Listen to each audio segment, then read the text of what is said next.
ಯಾಕೆ ನೀವೆಲ್ಲ ಇಷ್ಟು ಮಂದಿ ಇಲ್ಲಿ ಬರ್ತಾ ಇದ್ದೀರಿ, ಅಲ್ಲಿ ಪಬ್ಲಿಕ್ ಸ್ಕೂಲ್ಗೆ ಬರ್ತಾ ಇದ್ದೀರಿ ಅಂತ ಹೇಳಿದ್ರೆ ಇಲ್ಲಿ ನಿಮಗೆ ಮೌಲ್ಯಯುತವಾದ ಶಿಕ್ಷಣವನ್ನು ಕೊಡ್ತಾ ಇದ್ದಾರೆ.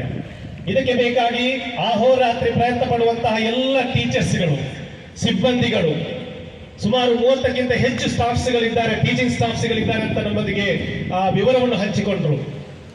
ಇಲ್ಲಿ ಈ ಸುತ್ತಮುತ್ತಲ ಪರಿಸರದಲ್ಲಿ ಎಲ್ಲ ಪೋಷಕರು ತಮ್ಮ ವಿದ್ಯಾರ್ಥಿಗಳನ್ನು ಈ ಶಾಲೆಗೆ ಅಲಿಫ್ ಪಬ್ಲಿಕ್ ಸ್ಕೂಲ್ಗೆ ಕಳುಹಿಸಬೇಕು. ಯಾಕೆ ಅಂತ ಹೇಳಿದ್ರೆ ಇಲ್ಲಿ ನೀವು ಕೊಡುತ್ತಿರುವಂತಹ ಅವರಿಗೆ ಪ್ರೀತಿ, ಕಾಳಜಿ ಮತ್ತು ಅಷ್ಟೇ ಮೌಲ್ಯಯುತವಾದಂತಹ ಶಿಕ್ಷಣವಾಗಿರ್ತದೆ. ಆ ಶಿಕ್ಷಣ ಪಡೆಯುವುದು ಅವರಿಗೆ ತಿಳಿದಿರದ ಕಾರಣ ಆಗಿರ್ತದೆ. ಅವರು ಸುತ್ತಮುತ್ತಲಿನೆಲ್ಲರೂ ಕೂಡ ಬೇರೆ ಬೇರೆ ಶಾಲೆಗಳಿಂದ ಇಲ್ಲಿಗೆ ಅಲಿಫ್ ಪಬ್ಲಿಕ್ ಸ್ಕೂಲಿಗೆ ಸೇರಿಸಲಿಕ್ಕೆ ಒಂದು ಕಾರಣವಾಗಿದೆ ಅಂತ ಆದ್ರೆ ಅದರಲ್ಲಿ ಹುಸೇನ್ ಸರ್ ಅವರ ಪಾತ್ರ ಎಷ್ಟಿದೆಯೋ ಅಷ್ಟೇ ಉತ್ತಮವಾದಂತಹ ಪಾತ್ರ ಇಲ್ಲಿನೆಲ್ಲ ಟೀಚರ್ಸ್ಗಳಿಗೂ ಸಿಬ್ಬಂದಿಗಳಿಗೂ ಇದೆ ಅನ್ನುವಂಥದ್ದನ್ನು ನಾನು ಈ ಸಂದರ್ಭದಲ್ಲಿ ನಿಮ್ಮನ್ನು ಅಭಿನಂದಿಸ್ತಾ ಇದ್ದೇನೆ. ಹಾಗಾಗಿ ಕೇವಲ ಪಾಠ ಮಾತ್ರ ನಮ್ಮದು ಮುಖ್ಯವಲ್ಲ, ಪಾಠದ ಜೊತೆಗೆ ಆಟನೂ ಕೂಡ ಬೇಕು, ಇನ್ನಿತರ ಕರಿಕ್ಯುಲರ್ ಆಕ್ಟಿವಿಟೀಸ್ ಕೂಡ ಬೇಕು.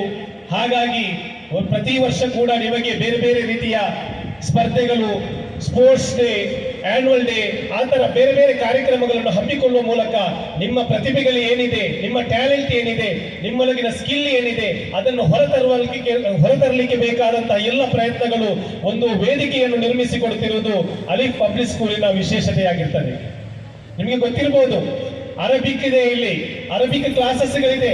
ಮದ್ರಸಾ ಸಿಸ್ಟಮ್ಸ್ಗಳಲ್ಲಿ ಹೇಗೆ ಕಲಿಸುತ್ತಾರೋ ಅದಕ್ಕಿಂತ ಉತ್ತಮವಾಗಿ ಕೂಡ ಇಲ್ಲಿ ಶಾಲೆಯ ವಿದ್ಯಾಭ್ಯಾಸ ಜೊತೆಗೆ ನಿಮಗೆ ಅರಬಿಕ್ ವಿದ್ಯಾಭ್ಯಾಸವನ್ನು ಕೂಡ ಕಲಿಸುವುದು. ಯಾಕೆ ಅಂತ ಹೇಳಿದ್ರೆ ಅದನ್ನ ನೀವು ಒಂದು ಒಳ್ಳೆಯ ಪ್ರಜೆಗಳಾಗಬೇಕಾದ್ರೆ ಎರಡೂ ಶಿಕ್ಷಣವು ಕೂಡ ಮುಖ್ಯವಾಗಿರ್ತದೆ. ಎರಡೂ ಶಿಕ್ಷಣವನ್ನು ಪಡೆದ ಒಬ್ಬ ಪ್ರಜೆ ಅವ ಈ ದೇಶದಲ್ಲಿ ಮಾತ್ರವಲ್ಲ, ಅಂತಾರಾಷ್ಟ್ರೀಯ ಮಟ್ಟದಲ್ಲಿ ಮಿಂಚಲಿಕ್ಕೆ ಸಾಧ್ಯವಾಗಬಹುದು.